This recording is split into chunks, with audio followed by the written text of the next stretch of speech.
Hello everyone, welcome back to my channel. I'm Bill. We're in the Call of Cthulhu Keeper's Rulebook today. We are going over the grimoire spells part of the Keeper Rulebook. We have already done like 2 pages of spells. So this will be another at least 2 pages of spells for this video.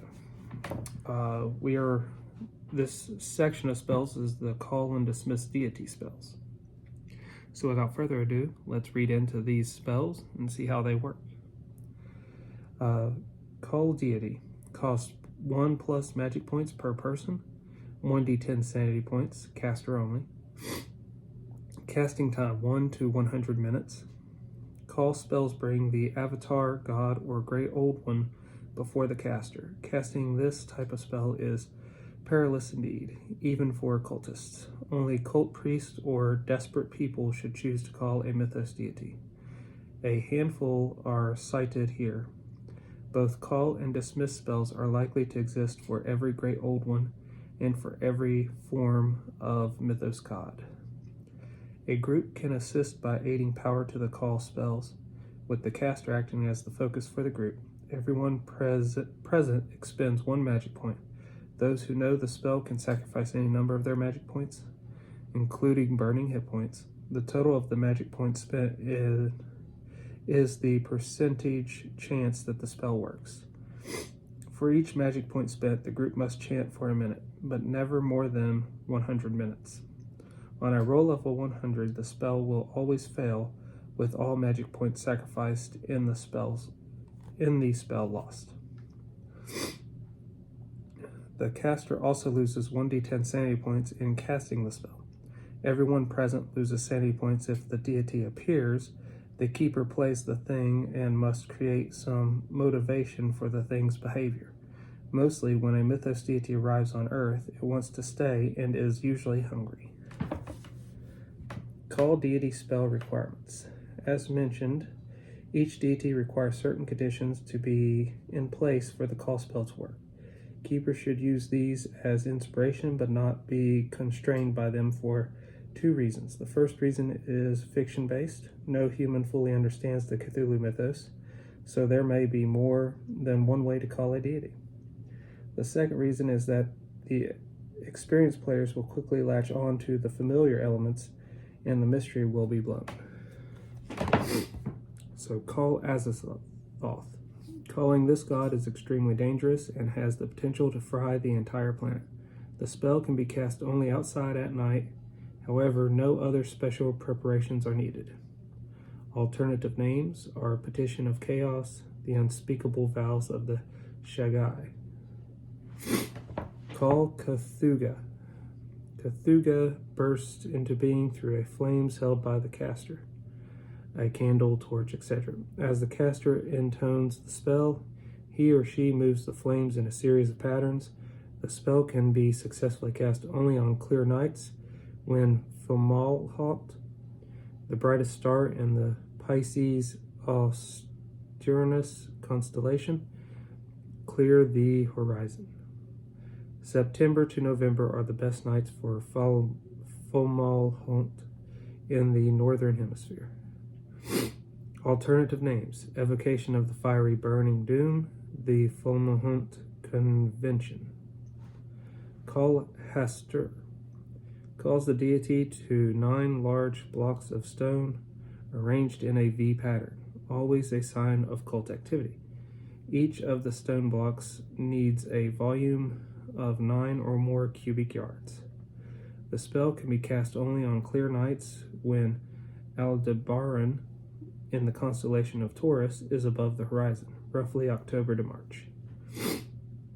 Each Bayaki present during the call Hastur adds a further 10 percentiles to the chance for success. If 5 points of POW have been sacrificed into each of these stone blocks so that all are enchanted, the stone V adds 30 percentiles to the chance to cast Summon Bind Bayaki. Alternative names: the Yellow Petition. Call Ithaqua focuses the attention of Ithaqua. However, the presence of the great old one may be noticed only as a whirlwind or strong icy wind. The spell must be cast on an enormous mound of snow, minimum 10 feet high. Legend states that the spell may only be performed in the far north of the world, when temperatures are below freezing. Some wizards conjecture that Ithaqua might be invoked from any high, snowy mountain, even those in the South Pole. Alternative names: the Seven Oaths of the North Wind, invoke the Ice God. Call Neogtha, invokes the favor of Neogtha, who appears to grant a boon to the caster, if Neogtha deems the caster worthy. The caster must perform the spell ritual at the entrance to any cavern. Certain tomes hint that all great caverns link to the one where Neogtha dwells. Alternative names: petition thy dark master through the rigorous wailing. Call favor from he which dwells below. Call Shub-Niggurath. Calls Shub-Niggurath to a consecrated stone altar. This altar must be positioned in dank wilderness under the sky.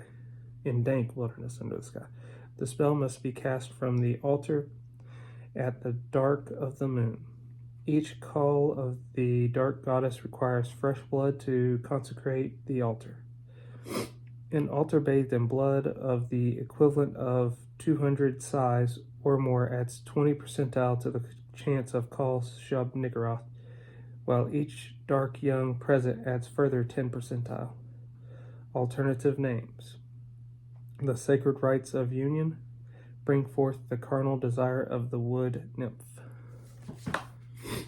Call Yog-Sothoth. Calls Yog-Sothoth to a specially constructed stone tower. The tower must be in an open area, and the sky must be cloudless. The stone tower must be at least 10 yards high. Each time the spell is cast, the cultist must designate a human sacrifice for the god's taking. This need not be no more than an invitation, gesturing towards a nearby village, for instance, from which Yog-Sothoth then selects a victim. At the cult's option, the stone tower may be enchanted, lowering the magic points needed for a successful casting of the spell. Each point of POW infused in the tower permanently improves the total chance of casting Call Yog-Sothoth from it by 1 percentile. Alternative names: the Forbidden Song of the Key, the Yazek Channeling. Dismiss Deity. Costs 1 or more magic points per person. Casting times 1 minute plus 1 extra round per participant who donates magic points. A deity who does not want to leave Earth may be dismissed. Every dismiss spell differs. The caster must know the specific dismiss spell for that particular deity. First, allot 1 magic point per 25 POW possessed by the deity. This grants an initial 5% chance to dismiss the god, and it opens the way for the deity's dismissal. Example: Cthulhu has 210 POW, and so 8 magic points are needed to open the way to dismiss this monstrosity. Once the way is prepared, the sacrifice of more magic points can tempt the deity into departure.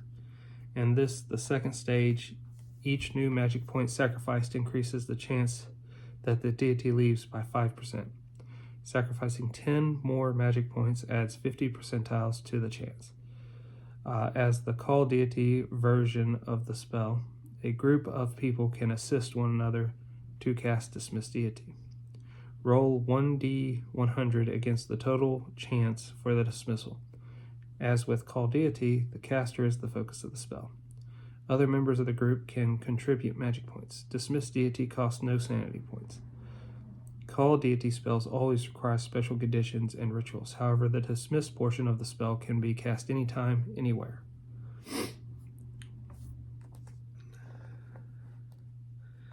Other names for dismiss deity spell names: banishment, dispel, exile, repel, bane, evict, repudiate, cast out. Cause/cure blindness spell. Cost 8 magic points and 2d6 sanity points for cause blindness. Casting 1 day, the target suffers complete and permanent blindness as if by a stroke. The same spell can reverse blindness if the eyes and optic nerve are essentially intact. The spell costs 8 magic points for either version. A day of ritual is required. For the spell to take effect, the caster must succeed in an opposing power roll with the target. Automatic success if the target is consenting. Alternative names: Grant Sight, Shade of Darkness, and the Pharaoh's Curse. Chant of Thoth. Costs 10 magic points and 1d4 sanity points. Casting time 30 minutes. The use of this spell increases the caster's mental facilities, boosting his or her chance of solving a particular intellectual problem. Spending 10 magic points in the chant grants the caster a bonus die on his or her roll to gain knowledge, learn a spell, translate a passage, deduce the meaning of a symbol, etc. Alternative names: the Rite of Cerebral Acuity, the Song of Erudite Edition, the Scholar's Chorus.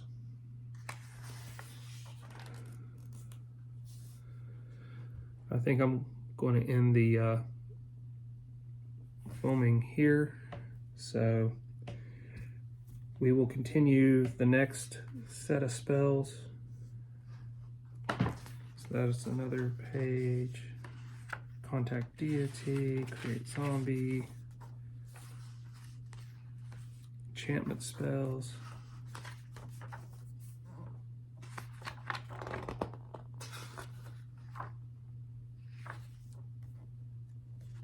summoning spells,